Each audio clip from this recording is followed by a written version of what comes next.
Exodus 14, beginning at verse 8. You got it? We got it? I gave a lot of folk a little extra time to find it. And it reads on this wise, and the Lord hardened the heart of Pharaoh, king of Egypt, and he pursued after the children of Israel. And the children of Israel went out with an high hand.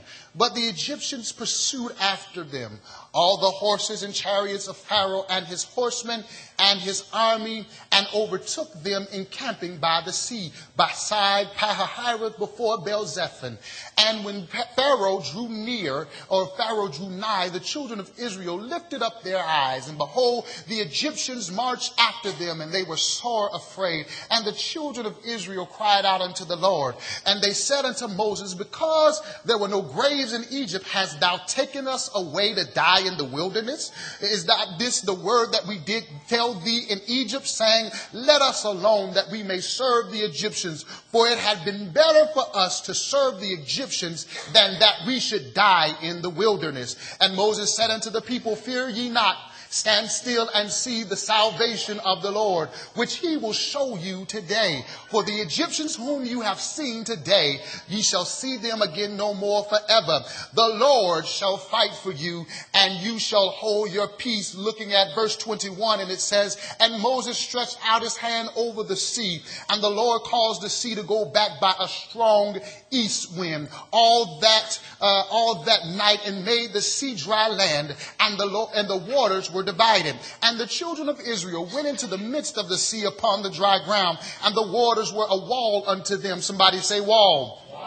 On their right hand and on their left. And the Egyptians pursued and went in after them to the midst of the sea, even all Pharaoh's horses, his chariots, and his horsemen. And it came to pass that in the morning watch, the Lord looked unto the host of the Egyptians through the pillar of fire and of the cloud, and troubled the host of the Egyptians, and took off their chariot wheels, that they drave them heavily, so that the Egyptians said, let us flee from the face of Israel. For the Lord fighteth for them against the Egyptians. And the Lord said unto Moses, stretch out thine hand over the sea, that the waters may come again upon the midst of the sea, and upon their horsemen. And Moses stretched forth his hand over the sea, and the sea returned to his strength when the morning appeared. And the Egyptians fled against it, and the Lord overthrew the Egyptians in the midst of the sea. And the waters returned and covered the chariots and the horsemen and all the host of Pharaoh that came into the sea after them. There remained not so much as one of them. If you could, give me about 30 to 40 minutes. 30 to 40 minutes. And I want to speak to you today from the thought, the wall and the weapon. I want to speak to you from the thought, the wall and the weapon. Kevin Bells writes in his book, Understanding Global Slavery, for some slaves, the first step out of bondage is to learn to see their lives with new eyes. Their reality is a social world where they have their place and some assurance of a subsistence diet. Born into slavery, they cannot easily redefine their lives outside the frame of enslavement. These are pretty heavy words that Mr. Bells writes in regards to slavery, especially as we begin to look at this Exodus text. We approach this thought looking at the biblical text within the framework of the Exodus story.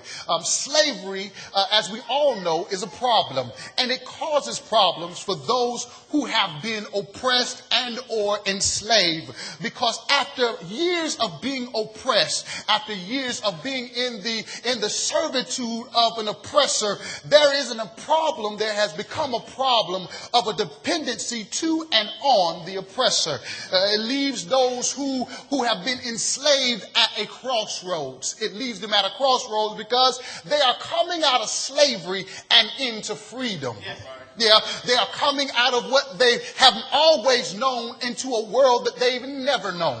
They're coming out of hard labor for the benefit of the oppressor into having to work hard for the benefit of themselves. My God, it is a paradox unlike none other, especially as we take into account the Jewish enslavement and even the enslavement of African Americans.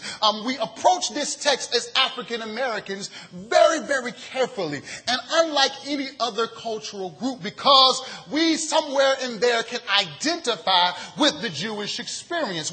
Our forefathers, we've been taught by our mothers, our fathers, and our grandparents about the hard days of slavery and the experience of the children of Israel. We can relate to how they were enslaved. We can relate to how they were mistreated. We can relate to how they were beaten for no reason sometimes. And so we can still see in our ancestors, we can still see the spiritual songs of our ancestry when they begin to sing the old spirituals. This pain and this suffering of the Egyptians, of the oppressor, the Egyptians over the children of Israel has been embodied in those spiritual songs. The imagery, the same imagery is used in the Underground Railroad. Moses, the person, the conductor of the Underground Railroad was usually referred to as Moses and his cargo, the children of Israel. We can identify because of the enslavement of our ancestry. And so because we can identify, we approach this text with a cultural mindset at heart. However, when I approach the text, Deacon, when I approach the text, for me, it presented problems. For me, it presented some very big problems. And maybe as I begin to navigate the text, you will see where I'm coming from. The first problem that is presented in the text is that the children of Israel are being pursued by the Egyptians. This presents a problem for me because they're being pursued. This presents a problem for me, Brother Larry, because they're being pursued even after the Egyptians experienced the 10th plague. Now, what is the 10th plague? What is the 10th plague? I'm really not familiar. Some of us hadn't shown up to Sunday school in a long time. So let me just begin to diagram this thing out for you. The 10th plague is the plague that hit Egypt, that took the firstborn of all of Egypt. Every firstborn child of Egypt was affected by the 10th plague. And it was so far reaching and it was so impactful that Pharaoh himself was affected and subsequently agrees to let the children of Israel go. This 10th plague, Reverend, caused a problem for me because why would God in his wonderful self, why would God then allow these folk to be pursued? You understand? So now we got a second problem in the text. Not only are they being pursued,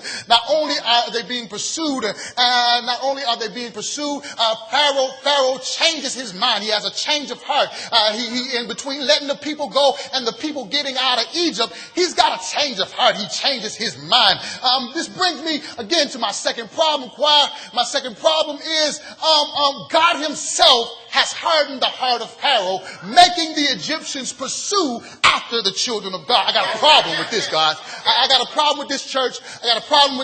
Because why would God, after showing himself so strong in Egypt through the 10 plagues, harden the heart of Pharaoh and make him change his mind? Why would God, who says he's heard the cries of his people, and after performing such a deliverance for these people that he's heard, why would he harden the heart of Pharaoh? Why would he harden the heart of the oppressor to try to bring them back into oppression? I got a problem with that. I really do. I got a problem with that because why would God do this? Why would God do this? Why would he send these people out of Egypt? He sends them out of Egypt, the Bible says, with a high hand. He sends them on a victorious note, but here he comes and he messes it all up by sending Egypt in pursuit. I got a problem. Maybe y'all got problems with me, but I got a problem with the text. Thirdly, I have a problem in the text because the children of Israel in response are complaining to Moses. Now, here we go. Why do you have a problem with the text, elder? I got a problem with the text, choir. I got a problem with the text, church. I got a problem with the text, choir, church, deacons, saints, and friends. I got a problem with the text because the children of Israel have also watched the 10 plagues engross Egypt. They have had a front row seat to the power of of God. I'm confused, and I got a problem because they're sitting on the front row watching this thing play out. They have never been affected by any of the 10 plagues. They ain't been affected by the flies. They haven't been affected by the gnats. They have not been affected by the dying cattle. They haven't been affected by the blood, the water that has turned to blood. They have not been affected. They have been a witness to the drama that plays out as the God of their fathers, their forefathers, the God of Abraham, the God of Isaac, the God of Jacob, begins to show his dominance. In other words, they have been privy to and had a bird's eye view to the power of God. I got a problem. Got a problem. I got a problem. It's problematic for me because they stand where they are, watch, knowing the God that they serve, and they still complain. Got a problem with that. That's a problem for me. That's a problem for me.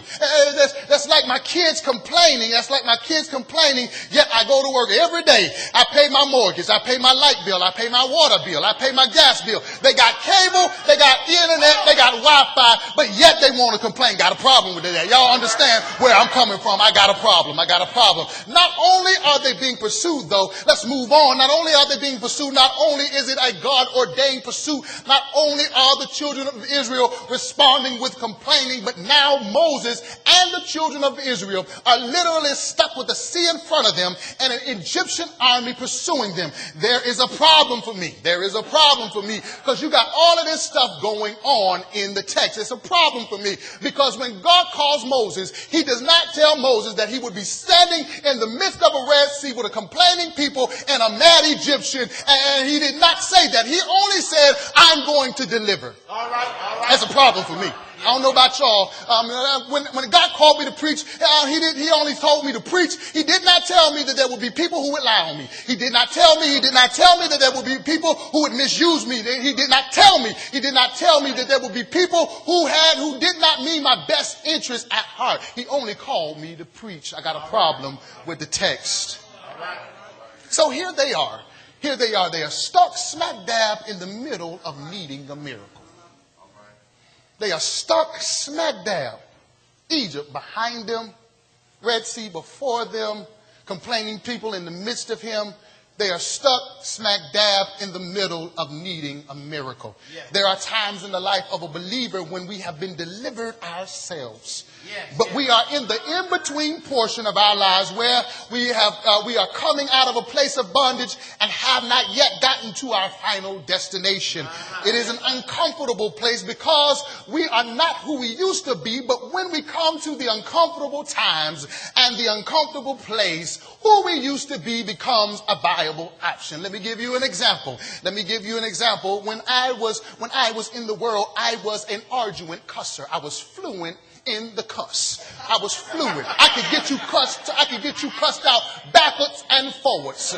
I was fluent in the cuss. And every now and again, as I am being delivered to my destination, there are people that will present themselves where cussing them out is a viable option. My God, today, don't sit here and look at me like you got that Calvary look as if you ain't been where I've been. There is a viable option to let them know exactly what is on my mind.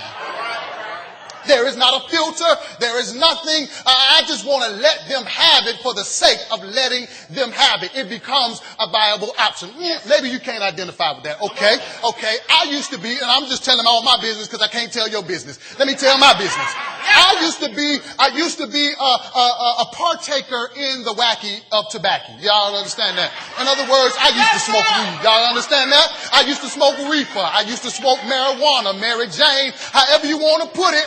If you gave it to me, I would smoke it. Yeah! Come on now. All right. So here it is now. Here it is in those stressed out times when really a joint or a blunt would suffice. Yeah! If I could just get an escape. It becomes a viable option. Look here. Listen. Let me take my glasses off so I can't see you, so it don't really matter how you looking at me. Yeah.